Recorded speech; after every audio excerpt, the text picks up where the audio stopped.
आप पाकिस्तानी बनिए, पाकिस्तानी सोच रखिए, पाकिस्तानियत को प्रमोट कीजिए। मैं अपने मीडिया का मशकूर हूँ जिन्होंने उस वक्त पाकिस्तान के साथ जिस तरह खड़ा रहा और कोई नेगेटिव उन्होंने रिपोर्टिंग नहीं की और सही और सच्ची पर रिपोर्टिंग करके पाकिस्तानी अवाम के हौसले बढ़ाए हैं।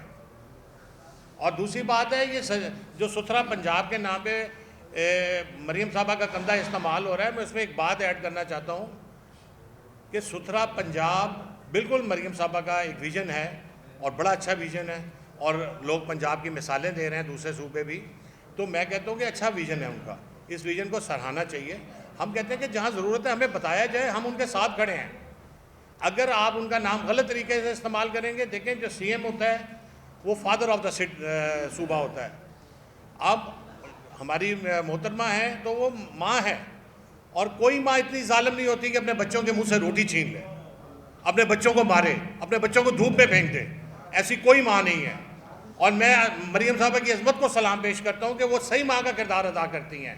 तो हम भी आपके बच्चे हैं, हमारा रोज़गार है इसके अंदर, आप हमारी रोटी रोज़ी को बचाएं। आपका नाम और आपका कंधा इस्तेमाल हो रहा है, इसको रोका जाए। बहुत शुक्रिया।